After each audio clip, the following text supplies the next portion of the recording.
കൃപയുടെ വാസസ്ഥലം കൃപാസനം, കൃപയുടെ വാസസ്ഥലം കൃപാസനം. വേദനിക്കുന്നവർക്കെന്നും ആത്മധൈര്യത്തിനഭിഷേകം, വചനത്തിനഭിഷേകം, ആത്മസൗഖ്യത്തിനഭിഷേകം. വരുവിൻ നിങ്ങൾ യേശുവിൻ സന്നിധേ, അവനേകും സാന്ത്വനം. കൃപയുടെ വാസസ്ഥലം കൃപാസനം, കൃപയുടെ വാസസ്ഥലം കൃപാസനം.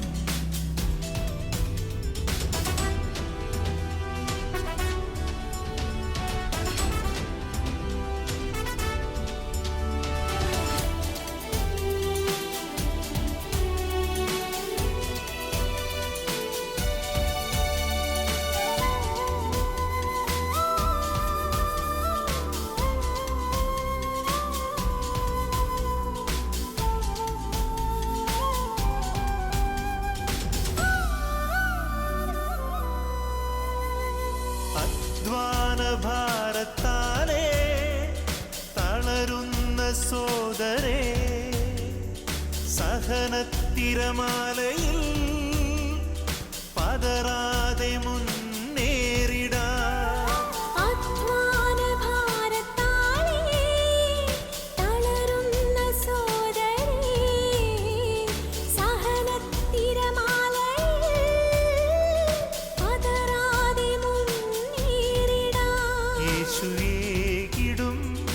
അഭിഷേകം സാന്ത്വനാഭിഷേകം, യേശുവേകിടും അഭിഷേകം സാന്ത്വനാഭിഷേകം.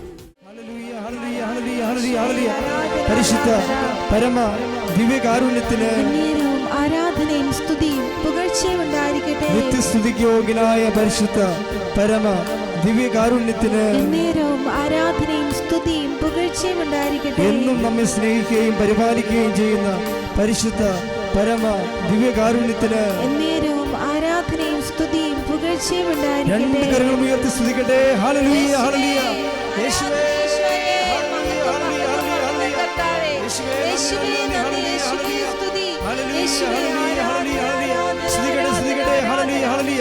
യേശുവേ ആരാധന ആരാധന ആരാധന. യേശുവേ മഹത്വം മഹത്വം മഹത്വം മഹത്വം. ഹല്ലേലൂയ ഹല്ലേലൂയ ഹല്ലേലൂയ. യേശുവേ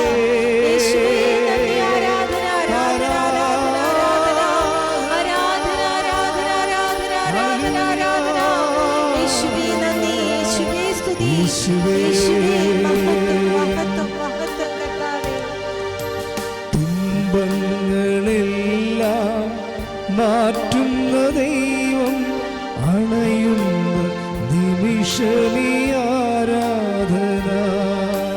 തുമ്പങ്ങളെല്ലാം അകറ്റുന്ന ദൈവം അണയുന്ന നിമിഷമീ ആരാധന. അലറുന്ന സാത്താനെ ആട്ടിയകറ്റുന്ന അഭിഷേക നിമിഷമി ആരാധന. കരങ്ങൾ വീശി ആരാധന ആരാധന ആരാ. ശക്തിയോടൊന്ന് ചെയ്ത് പാടാം. ആരാധന ആരാധന ആരാധന ആരാ. സ്തുതിക്കട്ടെ. ഹല്ലേലൂയ ഹല്ലേലൂയ ഹല്ലേലൂയ. യേശുവേ ആരാധന ആരാധന ആരാധന ആരാധന ആരാധന. യേശുവേ മഹത്വം മഹത്വം മഹത്വം മഹത്വം മഹത്വം കർത്താവേ. ഹല്ലേലൂയ ഹല്ലേലൂയ ഹല്ലേലൂയ ഹല്ലേലൂയ. യേശുവേ ആരാധന ആരാധന ആരാധന. യേശുവേ നന്ദി നന്ദി നന്ദി. ഹല്ലേലൂയ ഹല്ലേലൂയ.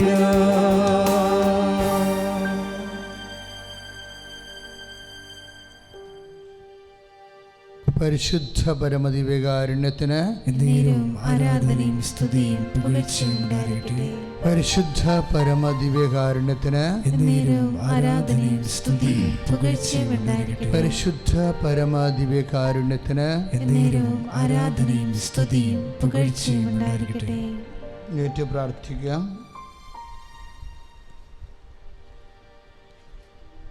അമ്മേ പരിശുദ്ധമ്മേ, അമ്മേ പരിശുദ്ധ അമ്മേ, കൃപാസനം പ്രസാദപരമാതാവേ,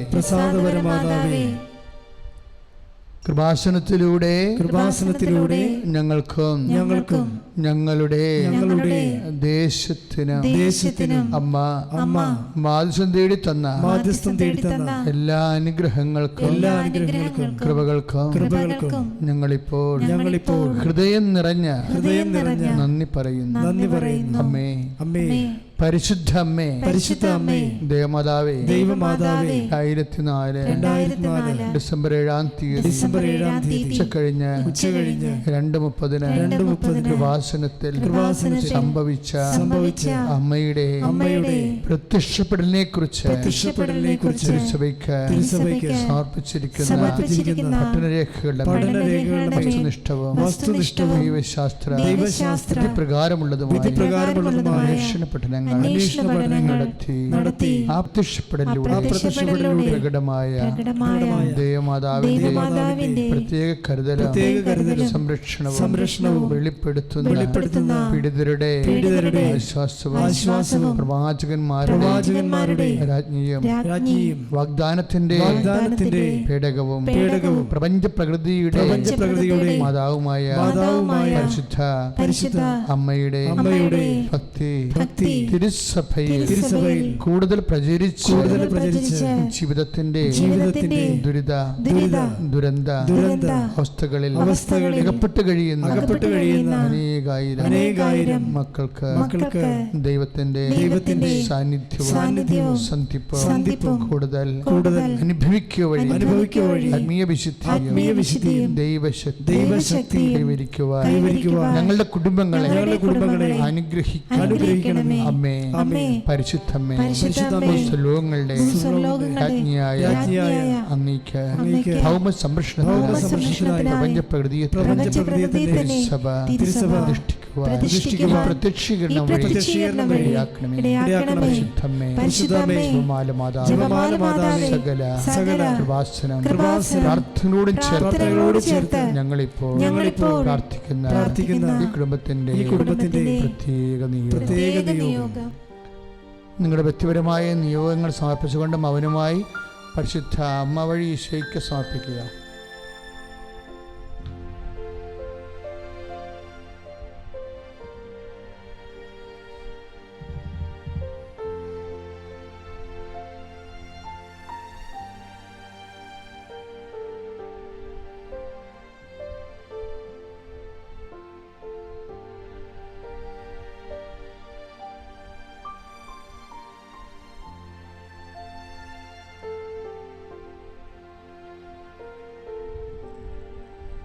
അമ്മയുടെ പ്രത്യക്ഷീകരണത്തിന്റെ ഈ അനുഗ്രഹവേളയിൽ ഞങ്ങൾക്ക് സാധിച്ചു തരുവാൻ കനിയണമേ. ശ്രുതികടെ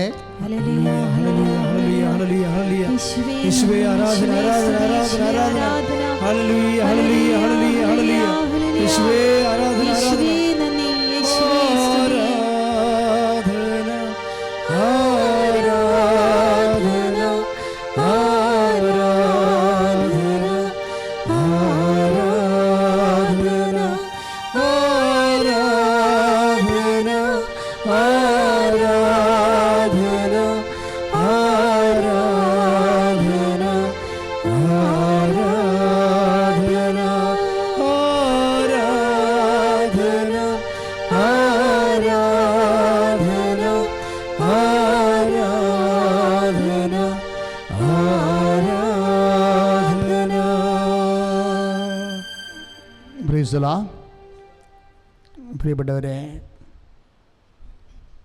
നമ്മളെ കർത്താവിൻ്റെ വചനം ധ്യാനിക്കാൻ പോവുകയാണ്. കർത്താവിൻ്റെ ഓരോ വചനവും എന്തിനാണ് നമ്മൾ ധ്യാനിക്കുന്നത് എന്ന് ചോദിച്ചാൽ, വിശുദ്ധ ഗ്രന്ഥം പറയും ഇത് കാളയ്ക്കും പശുവിനു വേണ്ടിയൊന്നും എഴുതിയതല്ലെന്ന് പറയും. അത് വിചിത്രമായൊരു വചനമാണ്. ദൈവവചനം കാളയ്ക്കും പശുവിനും വേണ്ടി എഴുതിയതല്ലെന്ന്. എന്നതിൻ്റെ അർത്ഥം എന്താണ്? മനുഷ്യന് വേണ്ടി എഴുതിയതാണ്. അതാണ്. ഇപ്പോൾ ദൈവവചന ഉൽപ്പത്തി മുതൽ ഇപ്പം നമ്മൾ 1 കൊറിന്തോസ് 1:9 സ്തുതിക്കട്ടെ. ഹല്ലേലൂയ. യേശുവേ സ്തോത്രം. ഹല്ലേലൂയ. യേശുവേ നന്ദി. ഹല്ലേലൂയ ഹല്ലേലൂയ ഹല്ലേലൂയ ഹല്ലേലൂയ ഹല്ലേലൂയ ഹല്ലേലൂയ ഹല്ലേലൂയ. യേശുവേ ആരാധന ആരാധന. 1 കൊറിന്തോസ് 9:9 സ്തുതിക്കട്ടെ. ഹല്ലേലൂയ ഹല്ലേലൂയ ഹല്ലേലൂയ ഹല്ലേലൂയ ഹല്ലേലൂയ. യേശുവേ നന്ദി. യേശുവേ സ്തുതി. ഹല്ലേലൂയ ഹല്ലേലൂയ ഹല്ലേലൂയ ഹല്ലേലൂയ. ആരാധന ആരാധന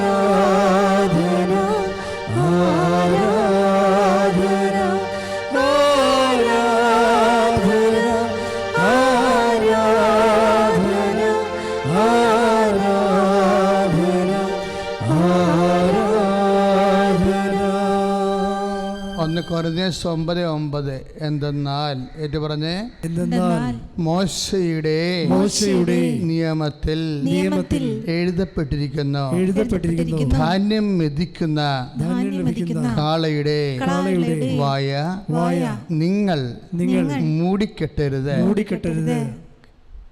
അതാണ് കർത്താവിൻ്റെ വചനം. അതിന് സെൻബോർഡ് കൊടുത്തിരുന്ന വ്യാഖ്യാനം അതീവ ഹൃദ്യമാണ്. താഴെ എഴുതിയിട്ടുണ്ട്, എന്താണ് കാളയുടെ വായ മൂടിക്കെട്ടരുതെന്ന് പറയാനാണോ ബൈബിൾ എഴുതിയതെന്ന്? കാളയുടെ വായ മൂടിക്കെട്ടരുത്, ധാന്യം മെതിക്കുന്ന കാളയുടെ വായ മൂടിക്കെട്ടരുത് എന്ന് പറയാനാണോ ബൈബിൾ എഴുതിയത്? പിന്നെ എന്തിനാണ്? അതായത് അദ്ദേഹം ഉദ്ദേശിക്കുന്നത് കാളയുടെയും പശുവിൻ്റെയും പക്ഷിയുടെയും കാര്യങ്ങളൊന്നും പറയാനല്ല ബൈബിൾ എഴുതിയത്.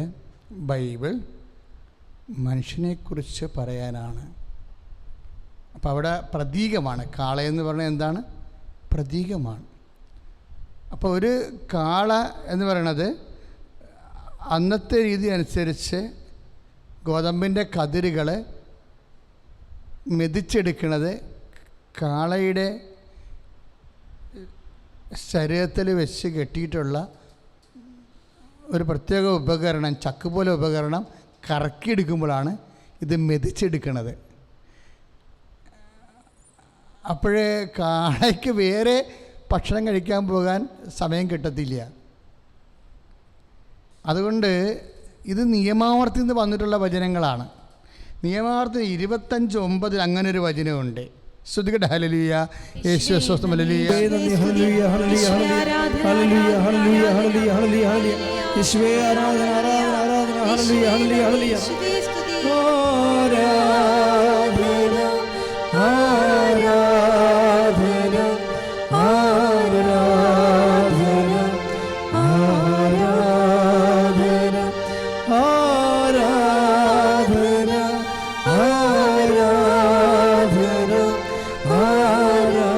ആരാധന ആരാധന നിയമാവർത്തനം 25:4 മെതിക്കുന്ന കാളയുടെ വായ കെട്ടരുത്. Praise the Lord. മെതിക്കുന്ന കാളയുടെ വായ കെട്ടരുത്. എൻ്റെ അർത്ഥം എന്താണ്? ആ മെതിച്ച് വീഴുന്ന കതിര് ധാന്യമണികളിൽ നിന്നാണ് കാള ആഹാരം കണ്ടെത്തേണ്ടത്. അതിനെ അനുവദിക്കണം. അത് അതിൻ്റെ അവകാശമാണ്. നമ്മളെപ്പോഴും നിങ്ങളൊരു കാര്യം ചെയ്യണം, വെറുതെ വചനം എടുത്ത് വായിക്കരുത്. ഭക്ഷണം പോലും വെറുതെ എടുത്ത് വായിലിടുന്ന ആൾക്കാരാണ് നമ്മൾ, പ്രാർത്ഥിക്കാതെ. അപ്പോൾ വചനം ഒരിക്കലും അങ്ങനെ ചെയ്യരുത്. പ്രാർത്ഥിക്കാതെ ഒരിക്കലും വചനത്തെ തൊടരുത്. കുറച്ചു നേരം ഇരുന്ന് വചനമാണ് വായിക്കാൻ പോകുന്നത്, ദൈവമാണ് എന്നോട് സംസാരിക്കാൻ പോകുന്നത് എന്ന് വിചാരിച്ചുകൊണ്ട് കുറച്ച് മൗനത്തിന് ശേഷമേ, പ്രാർത്ഥനയ്ക്ക് ശേഷമേ വചനം തുറക്കാവൂ. എന്താ കാര്യം എന്ന് വെച്ച് കഴിഞ്ഞാൽ നമ്മുടെ ഓരോ വചനവും ദൈവവചനത്തിൻ്റെ ഒരു പ്രത്യേകത, അത് ഒരു സിംഗിൾ മീഡിയമാണ്. ഈ മീഡിയത്തിലൂടെ ദൈവത്തിന് ഇൻട്രാക്ഷൻ, ഇപ്പോൾ ഒരു വചനത്തിലൂടെ വേണമെങ്കിൽ ദൈവത്തിന് ഈ ഭൂമിയിലുള്ള 800 കോടി മനുഷ്യരോടും അവരുടെ നിലവാരത്തിലും സാഹചര്യത്തിലും ദൈവത്തിൻ്റെ മനസ്സ് കൈമാറാൻ പറ്റും. അതാണ് മറ്റു വചനങ്ങളും. എല്ലാ വചനങ്ങളും വളരെ ഇതാണ്, ഈ മൂടിക്കെട്ടിയ വചനമാണ്. അതായത് നമ്മൾ ഈ മനുഷ്യൻ്റെ വചനവും ദൈവത്തിൻ്റെ വചനവും തമ്മിലുള്ള പ്രത്യേകത, ദൈവത്തിൻ്റെ വചനം വളരെ ഒപ്പേക്ക, അതായത് നമുക്ക് അതൊരു ബേസാണത്. എന്തിനോടും നമുക്ക് ചേർക്കാം, ആരോടും ചേർക്കാം. അപ്പോൾ അവരവരോട് ദൈവത്തിൻ്റെ മനസ്സ് വെളിപ്പെട്ട് വരും. അത് ഭയങ്കര ട്രാൻസ്പെറൻ്റാണ് വചനം. അല്ലാതെ ഒപ്പേക്കല്ല, ട്രാൻസ്പെറൻ്റാണ് വചനം. അത് കാരണം നമുക്ക് അപ്പുറത്ത് ബ്ലോക്ക് ചെയ്യത്തില്ല വചനം. അതാണ് വചനത്തിൻ്റെ പ്രത്യേകത. അതുകൊണ്ട് തന്നെ ഇന്ന് കിട്ടുന്ന വചനമായിരിക്കത്തില്ല, ആ വചനം തന്നെ നാളെ വേറെ അർത്ഥതലത്തിലായിരിക്കും ദൈവം നമ്മുടെ മനസ്സിനോട് ഇൻട്രാക്ട് ചെയ്യണത്. അതുകൊണ്ട് ഭയഭക്തിയോടും ബഹുമാനത്തോടും അതിനേക്കാൾ ഉപരി വചനം കേൾക്കാനുള്ള ഒരു എളിമയോടും പിന്നെ ഒരു പശ്ചാത്താപത്തോടും, അങ്ങനെ കുറേ അടിസ്ഥാന വികാരങ്ങൾ വചനം തൊടുമ്പോൾ നമുക്ക് വേണം. ഇങ്ങനെ ഇല്ലെങ്കിൽ കുഴപ്പമൊന്നും ഇല്ല, പക്ഷെ ദൈവം സംസാരിക്കത്തില്ലെന്നേ ഉള്ളൂ, വേറെ കുഴപ്പമൊന്നുമില്ല. ഇങ്ങനെ ഇല്ല, ഒരു കുഴപ്പമില്ല, പക്ഷെ ദൈവം സംസാരിക്കത്തില്ല. പിന്നെ നമ്മളെന്ത് ചെയ്യും, ആരെങ്കിലും ഒമിറ്റ് ചെയ്ത് വെച്ചിരിക്കുന്നത് എടുത്തിട്ട് നമ്മൾ പല പല പാത്രത്തിൽ വിളമ്പും. അങ്ങനെയല്ല, ദൈവം നമ്മളോട് സംസാരിക്കും. ദൈവത്തിന് അങ്ങനെ ഭയങ്കര ആഗ്രഹമാണ് ഓരോ വ്യക്തികളോടും സംസാരിക്കാൻ. വ്യക്തികൾക്ക് വരുന്ന സംഭവം, ഇവർ പുസ്തകം വായിക്കണ പോലെ, ഈ സാധാരണ പുസ്തകങ്ങൾ വായിക്കണില്ലേ, അതുപോലെ നമ്മുടെ പഠന പുസ്തകങ്ങൾ വായിക്കണ പോലെ നമ്മൾ വചനം വായിക്കും. അപ്പോഴെന്നാ പറ്റുമെന്ന് വെച്ച് കഴിഞ്ഞാൽ അതിൻ്റെ ഒരു divine touch, divine smell, divine sensibility, ഒരു മാർദ്ദവത്വം, അത് ഇൻട്രാക്ഷൻ മൂടുണ്ട്. കാര്യം ചില വചനങ്ങൾ നാം വായിച്ചുകൊണ്ടിരിക്കുമ്പോൾ തന്നെ നമ്മുടെ ഹൃദയം തുടിക്കുകയും കണ്ണ് നിറയുകയും ചെയ്യും. കാര്യം വചനത്തിൻ്റെ ഇൻറ്റൻസിറ്റിയുടെ ഏറ്റവും വലിയ സംഭവമാണ് ഈ ഹൃദയം തുടിപ്പെന്ന് പറയുന്നത്. തുടിക്കുക, അതായത് മാവസിലേക്ക് പോയ ശിഷ്യന്മാർക്ക് വചനം കൊടുക്കുമ്പോൾ അവിടെ ഹൃദയം തുടിക്കും. വെറുതെ തുടിച്ച് അവിടെ ഇരിക്കുകയല്ല, അവർ എടുത്ത തീരുമാനം പുനഃപരിശോധിച്ചുകൊണ്ട് അവർ തിരിച്ച് ദൈവവേലയ്ക്ക് വേണ്ടി പോകും. പ്രാർത്ഥിക്കുക, കർത്താവേ, അങ്ങയുടെ വചനം കേൾക്കുമ്പോൾ ഹൃദയം തുടിക്കാൻ മാത്രം എന്നിൽ ദൈവസ്നേഹം നിറക്കണമേ.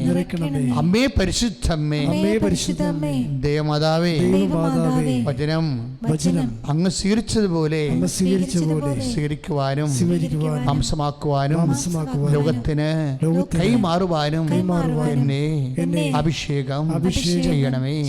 ശ്രുതിക്കട്ടെ, ഹല്ലേലൂയ, ഹല്ലേലൂയ, ഹല്ലേലൂയ, ഹല്ലേലൂയ, ഹല്ലേലൂയ. യേശുവേ ഹല്ലേലൂയ, ഹല്ലേലൂയ, ഹല്ലേലൂയ, ഹല്ലേലൂയ, ഹല്ലേലൂയ, ഹല്ലേലൂയ, ഹല്ലേലൂയ, യേശുവേ സ്തുതി, ഹല്ലേലൂയ, ഹല്ലേലൂയ, ഹല്ലേലൂയ, ഹല്ലേലൂയ, ഹല്ലേലൂയ, ഹല്ലേലൂയ, ഹല്ലേലൂയ, യേശുവേ സ്തുതി, യേശുവേ ആരാധന. താതന്റെ വാഗ്ദാനമേ, പരിശുദ്ധ റൂഹായേ, താതന്റെ വാഗ്ദാനമേ, പരിശുദ്ധ റൂഹായേ, ഉന്നത ശക്തിയെ നിത്യസഹായക ഞങ്ങളിൽ നിറയണമേ. ഉന്നത ശക്തിയെ നിത്യസഹായക ഞങ്ങളിൽ നിറയണമേ, ഞങ്ങളിൽ നിറയണമേ.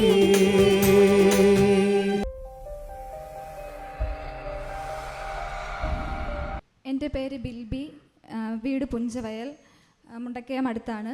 ഞാൻ മസ്കറ്റിൽ ടീച്ചറായിട്ട് ജോലി ചെയ്യുന്നു. ഞാൻ ഇവിടെ മാതാവിൻ്റെ അടുത്ത് വന്നത് കഴിഞ്ഞ വർഷം 2019 ജൂൺ മാസത്തിലാണ്. ജൂൺ മാസത്തിൽ ഞാൻ ലീവിന് വന്ന സമയത്ത് എൻ്റെ ഭർത്താവ് നടുവിന് വേദനയായി ലീവിൽ വന്നിരിക്കുന്ന സമയമായിരുന്നു. അദ്ദേഹവും എബ്രോഡിൽ വർക്ക് ചെയ്യുന്നു. അപ്പോൾ ഞാൻ 6 നിയോഗങ്ങൾ ഉടമ്പടിയിൽ വെച്ചു. ഒന്നാമത്തെ നിയോഗം ഞങ്ങൾക്ക് 40 ലക്ഷം രൂപയുടെ കടബാധ്യതയുണ്ടായിരുന്നു. അതിൽ 7 ലക്ഷം രൂപയോളം മാസം 20,000 രൂപ പലിശ കൊടുത്തുകൊണ്ടിരിക്കുകയായിരുന്നു. അപ്പം ഞങ്ങൾക്ക് കിട്ടുന്ന വരുമാനം മൊത്തവും പലിശ കൊടുക്കാനേ ഉള്ളൂ, മുതൽ കൊടുക്കാൻ തികയുന്നില്ല. കടബാധ്യത പൂർണ്ണമായി മാറ്റണമെന്നല്ല ഞങ്ങൾ മാതാവിനോട് പ്രാർത്ഥിച്ചത്. ഞങ്ങൾക്ക് പലിശ കൊടുക്കാനുള്ള ഈ 7 ലക്ഷം രൂപ ഞങ്ങൾക്ക് മാറ്റിത്തരണം, എന്നാലേ ഞങ്ങളുടെ ശമ്പളമൊക്കെ കൊണ്ട് ഞങ്ങളുടെ കടം വീട്ടാൻ പറ്റുള്ളൂ. അതുപോലെ തന്നെ ഈ 40 ലക്ഷം രൂപ കടബാധ്യത മാറ്റാനായിട്ട് ഞങ്ങൾക്ക് നല്ല ശമ്പളമുള്ളൊരു ജോലി തരണം എന്ന് ഈ മാതാവിൻ്റെ മുമ്പിൽ ഞങ്ങൾ 2 പേരും കരഞ്ഞ് പ്രാർത്ഥിച്ചു. ഇവിടെ വന്ന് ഉടമ്പടി എടുത്ത് 10ാമത്തെ ദിവസം 7 ലക്ഷം രൂപയുടെ കടബാധ്യത അമ്മ മാതാവ് ഞങ്ങൾക്ക് മാറ്റി തന്നു. അതുപോലെ തന്നെ എൻ്റെ ഭർത്താവിന് ഉയർന്ന ശമ്പളം ഉണ്ടായിരുന്നതിലും ഇരട്ടി ശമ്പളത്തിൽ അമ്മ മാതാവ് ഉയർന്ന ഒരു ജോലി തന്ന് ഞങ്ങളെ അനുഗ്രഹിച്ചു. രണ്ടാമത് ഞാൻ നിയോഗം വെച്ചത്, എനിക്ക് 2 മക്കളാണ്. മൂത്തയാൾ അനന്യ 4.5 വയസ്സ്, ഇളയാൾ അനയ 2 വയസ്സ്.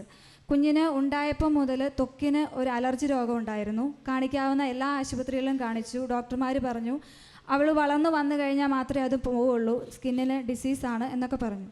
പക്ഷേ ഞാനിവിടെ വന്ന് മാതാവിന് നിയോഗം വെച്ച് പ്രാർത്ഥിച്ചു. കാരണം കുളിപ്പിച്ചൊക്കെ കഴിയുമ്പം അതിങ്ങനെ ചുമന്ന് നമുക്ക് തന്നെ സങ്കടം വരും. കൊച്ചിന് അസ്വസ്ഥതയാണ്, രാത്രിയിൽ കരച്ചിലാണ്.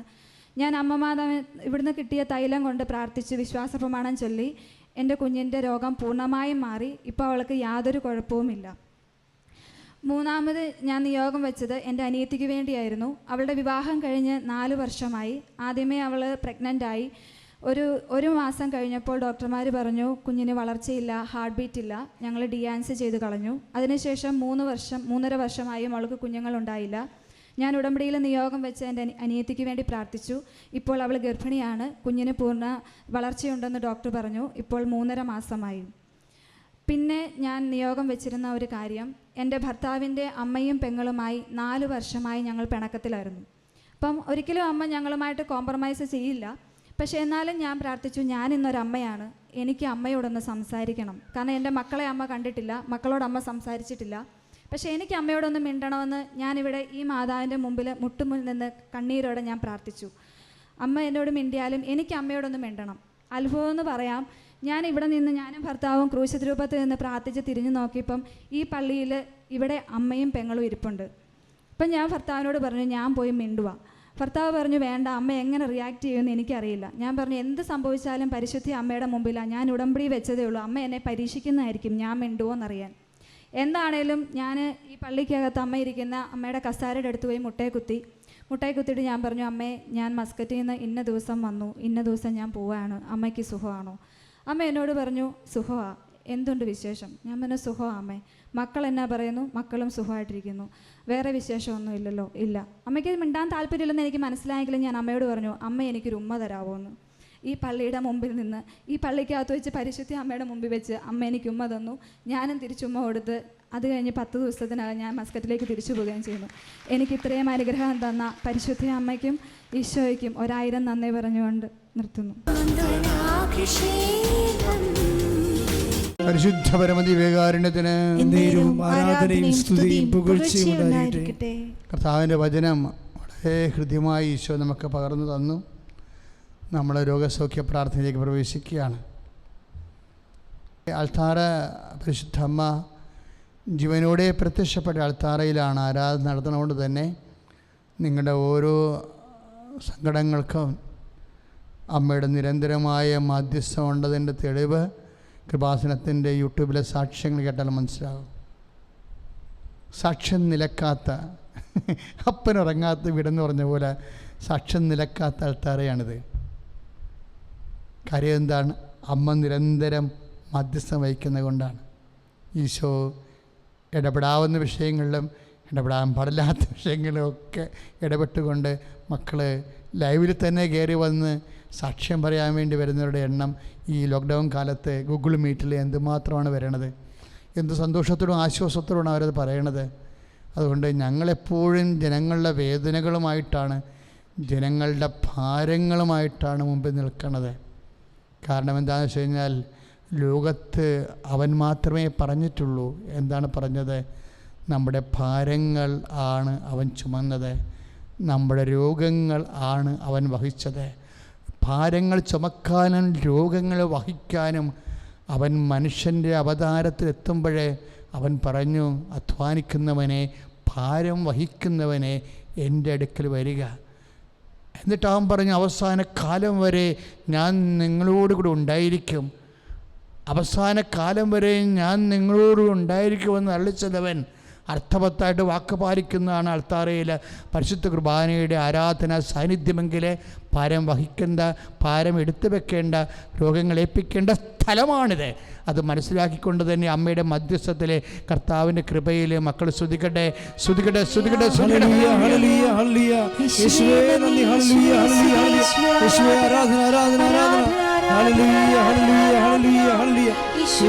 മഹത്വം, മഹത്വം, മഹത്വം, മഹത്വം. ഹല്ലേലൂയ, ഹല്ലേലൂയ, ഹല്ലേലൂയ, ഹല്ലേലൂയ. പ്രാർത്ഥിക്കട്ടെ. കർത്താവായ ദൈവമേ, കർത്താവായ ദൈവമേ, രോഗാതുരമായ ഹൃദയഭാരത്തോടുകൂടി ശരീരം നുറുങ്ങി ഇന്നലെ രാത്രി വരെ ഉറക്കമില്ലാതെ വേദനപ്പെട്ടുകൊണ്ട് അവസാന അഭയം പോലെ അമ്മയുടെ മധ്യസ്ഥത്തിലെ ഈ ആരാധനയിലെ അഭയം തേടിയിരിക്കുന്ന മാരക രോഗികള് നാമത്തിലെ സൗഖ്യമാകട്ടെ.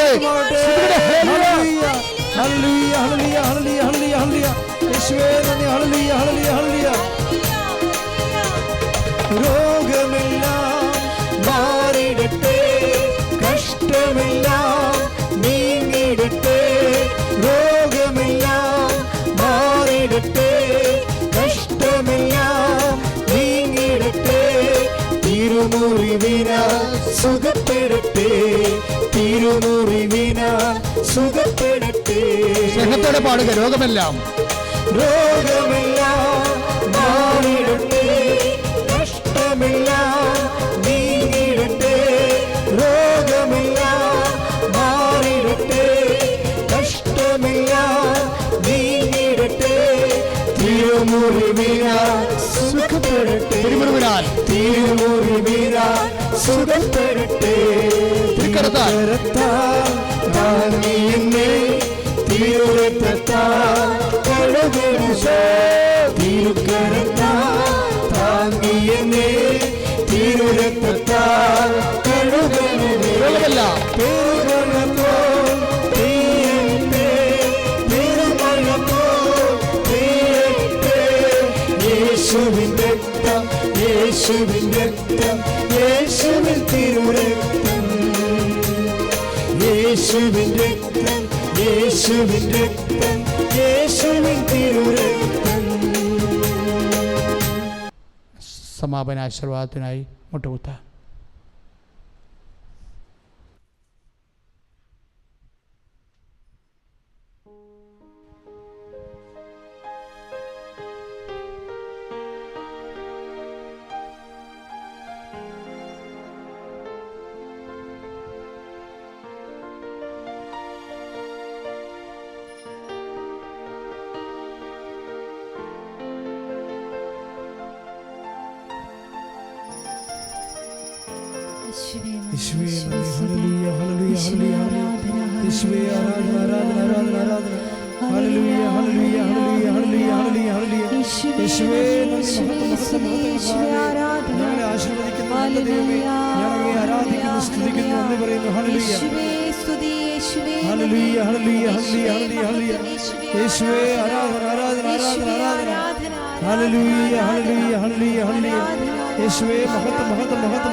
പരിശുദ്ധ പരമമാ